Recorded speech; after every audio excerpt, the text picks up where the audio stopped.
Have you ever thought that maybe you are your own professional saboteur? Yes, you who are listening to this while searching for answers on the internet. Let me guess. You complain about your life, lament the past, worry about the future, and, without realizing it, you continue to cling to habits that ensure your unhappiness. But don't worry, I'm not here to judge you. I'm here to open your eyes. In today's video, let's break down together the 10 mistakes that ruin your happiness, and that you so calmly live with that you don't even notice.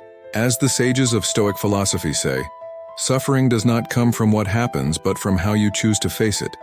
So, do you have the courage to look in the mirror and discover what's really holding you back from moving forward? If you don't, do it now. Tomorrow may be just another day of excuses. Before we start, listen to this story that will help you better understand the wisdom contained in this material. Once upon a time in a busy city, there was a man named Marcos, known for being an excellent carpenter. His furniture was admired throughout the neighborhood, but Marcos carried an invisible burden. He constantly compared himself to other carpenters in the city. One day, while working on a chair, he saw a photo of a piece of furniture made by a colleague on social media. Instead of appreciating his own work, he sighed and thought, "I will never be as good as him." The idea lingered in his mind like an annoying buzz. Over time, Marcos started to rush his work, trying to achieve the perfection he believed others already had.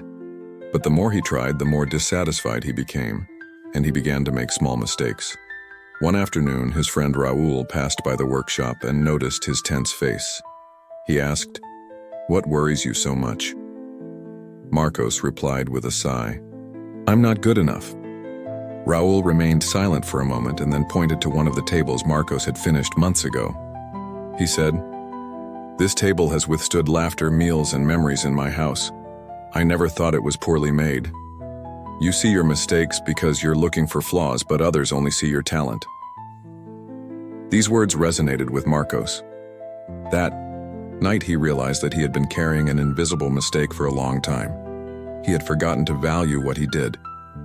He was comparing himself to others and seeking external approval, instead of recognizing his own effort and dedication. From then on, Marcos began to look at his work with new eyes.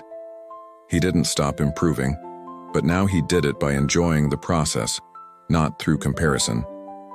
The moral of this story is that sometimes we carry mistakes that make us unhappy without realizing it. Comparing ourselves to others, seeking perfection, or depending on external approval keeps us trapped. When we stop doing this, we can find peace and happiness in who we are and what we do. Now let's start with the first lesson: holding grudges. Has it ever happened that someone hurt you and you kept dwelling on it for days, weeks, or even years? Let me tell you something. This is one of the most effective ways to completely sabotage yourself. Although you may think you're wise by not forgiving or by holding that grudge, the truth is you're causing yourself enormous harm, and probably don't even realize it. Grudges are nothing but an anchor that keeps you tied to a deserted island called resentment. And no matter how much you think it gives you power, all it does is steal your peace. Holding a grudge is like drinking poison and expecting the other person to die.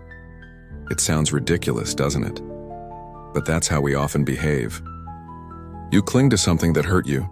You relive the wound over and over again, and to make matters worse, you forget to enjoy the present. It's a trap, one of those lies you tell yourself to make it seem virtuous. I don't forget, I don't forgive. And the worst part is you don't even notice how unhappy you're becoming with this attitude. The grudge turns into a snowball. The more you push it, the bigger and heavier it gets until it crushes you. Remember the Stoics? Those who, instead of spending their lives lamenting what they couldn't control, preferred to focus on what they could. Marcus Aurelius, Epictetus. They all had something in common. They didn't let grudges take over their lives. Why? Because they knew that if you hold on to the negative, you're only harming yourself. The only thing you have control over is your reaction. If you decide to keep nurturing the grudge, that's fine for you, but you'll stay stuck in the same cycle. In the end, the only one who will suffer is you. Want a recipe to get rid of this weight? When someone does something that hurts you, remember that although you can't change what happened, you can change how you deal with it. If you keep dwelling on it, you'll lose energy, time, and even health. The best way to resolve it is not by holding a grudge, but by changing your perspective. First, acknowledge what you feel. Don't deceive yourself. If you were hurt, and it's okay to admit that. But don't turn it into your story. If you keep carrying it, you won't have space to heal. Then, understand that not everything is under your control. Like the Stoics, when you realize that you can't control what others do, you gain immense peace. What you do with it, what you decide to do with that experience, is the only thing that really matters. Remember, forgiveness has nothing to do with giving someone else a free pass. It's about freeing yourself from an unnecessary burden. In fact, forgiveness is a gift you give to yourself. So if you want to take control of your life and leave that poison behind, the best thing you can do is follow this principle. A simple way to stay on track is to practice gratitude. When you feel the grudge rising, change the channel. Think about everything you have, the good things happening around you. Write it down if it helps you. It's an effective way to move your mind to the positive and free up space for what really matters. Continuing to hold a grudge only harms you. The grudge won't change what happened. It will only keep you tied to the past. Is it worth it? If you want your life to be a roller coaster of uncontrolled emotions, sure. But if you prefer to be at peace, you might want to stop giving so much space to this shadow in your life. In the end, as the sages would say, those who offend and irritate you control you. As Epictetus said, forgiveness is not a gift to the other, but to yourself. Now let's move on to the second mistake, lamenting. Have you spent your life lamenting the things you did or didn't do? Probably not, because you'd be reading something much more interesting. But if you're the kind of person who gets lost in what-ifs, let me tell you something. You're stuck in the past. And the worst part is you don't even realize that's what's really making you unhappy. Lamenting everything that didn't turn out as expected seems like a good plan, doesn't it? The problem is it turns you into a prisoner of your own mistakes. Look, everyone makes mistakes. You're not special in that. And if you were, it would be even worse, because you'd be lonelier than a dog at a cat party.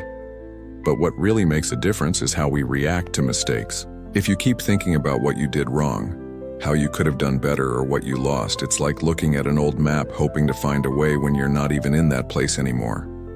The problem is not the mistake itself, but the time you spend lamenting it. Stoic philosophy would say that the past cannot be changed, and it's true. You can lament for hours, days, or years, but none of it will make time go back or erase past decisions. The only result is fueling an anxiety that prevents you from moving forward. Like a car without fuel, the engine won't start, and you keep pushing, hoping for a miracle to happen. So what can you do? Accept what cannot be changed. That's the first step. The Stoics talked a lot about this. Don't torture yourself over what you can't control. Instead, focus on what you can change. Your attitude, your future actions, the way you react to things that happen. If you focus on what's to come, you'll have much less time to lament what has passed. Start with something simple. Do you lament making a wrong decision a year ago? Okay, it happens. But why not take advantage of that reflection to avoid making the same mistake now? That learning is what will make you grow. Instead of lamenting, ask yourself, what can I do today to move forward? What can I do to be better? What you do today is the only thing that truly has power over your future. So the next time you catch yourself lamenting something that has already happened, remember, time is a limited resource and you can't spend it on the past. Let that discomfort dissolve and turn it into action. If you stay stuck in what wasn't, I guarantee you'll never see what could be. In the end, all we have is the present, and how we use it is what determines whether we continue living in the shadow of the past or shining. As the saying goes, what holds us most to the past is the false belief that we can change it. Let's move on to the third mistake, worrying about the future.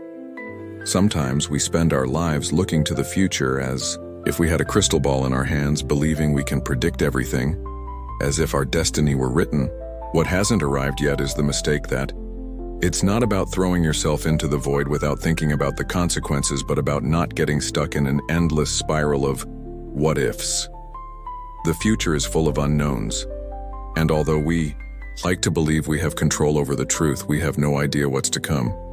Worrying about it, constantly thinking about what we haven't lived yet, is like running on a hamster wheel without moving an inch. The Stoics, those wise men who weren't obsessed with the future, understood this very well. They said that we can only control what we do in the present. The future is uncertain, so why waste time worrying about something that is beyond our reach? It's about being conscious of what you have now and acting accordingly. Imagine you're standing on a bridge looking at the river. The water flows quickly and the sound fills your ears. You decide to jump into that river because somehow you believe that's what you need to do to move forward. But instead of jumping with confidence, you get stuck in your thoughts. Is the water too cold? Are the rocks below slippery? What if I fall and can't get out? The truth is, while you keep thinking, the bridge is still there, the river is still flowing, and you haven't jumped yet. You're missing the opportunity to live what could have been lived. Does that sound familiar? This is the trap of living in the future, always waiting for the perfect moment that never comes. So how can we avoid this mistake that makes us unhappy without realizing it? First, start paying more attention to your thoughts. Whenever you catch yourself thinking about something that may happen in the future, realize that this thought probably doesn't make sense. Anxiety about what you can't control only consumes you. Second, set clear goals for the present. Don't let fear of the future paralyze you. Do something right now that brings you closer to your goals, even if it's something small. If you jump into the river with a firm step, you'll realize that what the water does after that no longer matters as much. Finally, make gratitude your ally. Appreciate what you have today and accept that the future will shape itself gradually, without you needing to obsess over it. Remember, the future is just an illusion that will steal your present if you let it. Don't let that happen. As Marcus Aurelius defended, happiness is not in what's to come, but in what you already have today. Now let's talk about the fourth mistake: living beyond your means. Have you ever felt like you were drowning in a glass of water? Like everything you did was in vain? Maybe you don't even realize it, but it's quite possible you're living beyond your means. And I'm not just talking about money. There's something deeper in this mistake. Something that makes you feel miserable, exhausted, and out of control, but seems so normal that you don't even notice. We live in a society that constantly bombards you with the idea that you need more. More money, more things, more status, as if having more were the solution to all your worries. If you don't achieve this more, something must be wrong with you. But you know what? That's a lie. Living beyond your means doesn't just mean spending more than you have. It also means filling your life with commitments and unrealistic expectations as if you were a superhuman. Don't be fooled. We have all fallen into the trap of wanting more, expecting more from ourselves, doing more. The problem is when you try to do everything, you end up doing nothing right. It's like trying to fill a leaky bag. The worst part is that often you don't even realize that the bag no longer serves, or that, by trying to fill it at any cost, you're wearing yourself out unnecessarily. Imagine you're running a race where the only competitor is yourself. The finish line is on the horizon, but you decide to carry everything you find along the way. Some stones, a backpack full of other people's expectations, and some of your own insecurities. At first, it may even seem like you're invincible, but gradually the weight starts to bend you. This, my friend, is what happens when you live beyond your means. You don't realize the weight you're carrying until you can no longer bear it. And this is where the Stoics can teach you something valuable: the power of focusing only on what you can. They knew that true peace comes from accepting your limits, not constantly trying to surpass them. How is this possible? First, you need to be honest with yourself. Recognize that you can't do everything, and that, although you can't be perfect, you can be enough.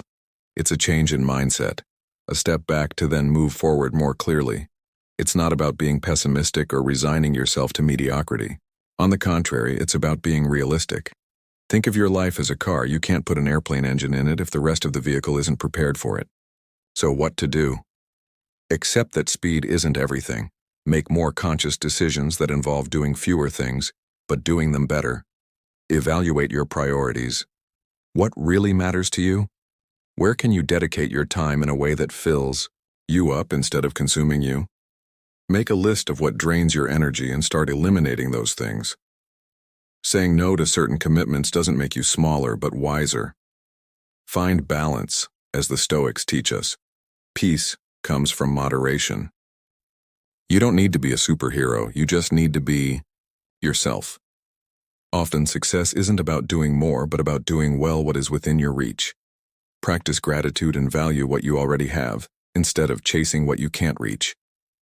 The secret isn't in having more, but in living within your means. This way, you'll not only take care of your mental and emotional health, but also be more effective in what really matters. Remember, you don't always need to have more to be happy. Sometimes with less, you find much more. Engrave this in your mind. True freedom isn't in having more, but in learning to live with what you have. Now let's talk about the sixth mistake: criticism. Have you ever stopped to think that criticism isn't as bad as you think? What makes it unbearable is how you receive it. It's like when someone throws a ball and instead of catching it, you keep watching until it hits you in the face. That ball is criticism. And believe me, it won't hurt if you learn to deal with it. Most of the time, criticism comes disguised as something bad, like that feeling that someone is saying, "Hey, you didn't do this right." And immediately you go on the defensive thinking, "Why can't they leave me alone? Why can't they see what I'm doing right?" But here's the trick. Criticism isn't an enemy that wants to destroy you. It's simply disguised information. If you don't know how to recognize it, you'll stay trapped in a victim mentality, blaming the world but never asking yourself what's your part in the problem. The biggest mistake is thinking that criticism is what makes you unhappy. You complain about it, but in reality, the problem lies in how you receive it. Those moments when, instead of seeing criticism as an opportunity to improve, you interpret it as a personal attack. If you stop to think, criticism has no power over you unless you allow it. It's exactly like in Stoic philosophy. The only control you have is over your reaction. Everyone can criticize you, but how you respond is entirely up to you. Now let's move on to the seventh mistake: chronic complaining. Have you noticed how complaining can become a habit? Constant complaining not only wears out those around you, but also traps you in a cycle of negativity. When you focus on what's wrong, you end up ignoring the good things that exist in your life.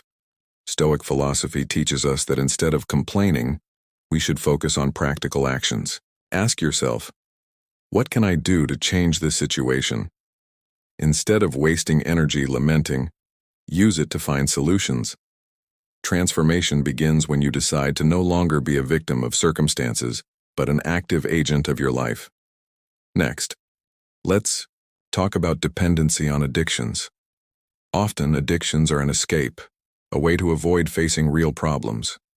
Be it alcohol, social media, or any other form of escapism, these dependencies may seem comfortable, but are illusions that keep us away from true happiness. Recognizing that you're stuck in an addiction is the first step. Stoic philosophy teaches us to confront our weaknesses and seek the truth. Ask yourself, what am I trying to avoid? By facing these questions head-on, you start to discover what truly matters and, in turn, find freedom. Now, let's move on to the eighth mistake: speaking ill of others. Is there anything easier than criticizing others? Gossip may seem like a form of entertainment, but in reality it diverts attention from our own growth. Stoicism invites us to focus on our own development instead of wasting time with others' lives. When you focus on yourself, on your virtues and flaws, it becomes easier to find a purpose. Instead of pointing fingers, seek to improve yourself. After all, every time you speak ill of someone, you're just distracting yourself from your own path. The ninth mistake is being guided by fear. Fear can be paralyzing and often prevents us from making important decisions. Stoicism teaches us that fear is an illusion. It distorts our perception of reality. Ask yourself, what's the worst that can happen? Often the answer is less terrifying than we imagine. By facing fear, you become stronger. Instead of letting it dictate your actions, use it as a sign that you're about to grow. Every time you face something you fear, See it as an opportunity to challenge yourself and expand your limits. Finally, let's address the 10th mistake, making problems bigger than they really are. It's so easy to exaggerate and turning small obstacles into major crises. This happens when we lose perspective and let our emotions take over. At this point, Stoic philosophy offers great advice. Put everything into perspective. Ask yourself, does this really matter? Often, we realize that the things that bother us are insignificant in a larger context. By staying calm and assessing the situation rationally, you can find more effective solutions and avoid unnecessary stress. In summary, the mistakes that ruin our happiness can be overcome by adopting a Stoic mindset. Emotional freedom comes from within. By recognizing and dealing with our challenges, we can live more fully and authentically. Happiness is not a destination, but a journey that begins with self-awareness and the desire to grow. With each step we take to avoid these mistakes, we become not only happier but also wiser. So, the next time you face one of these challenges, remember the Stoic lessons and choose the reaction that will lead you to a state of peace and fulfillment. Let's embark on this journey of self-discovery, together in growth.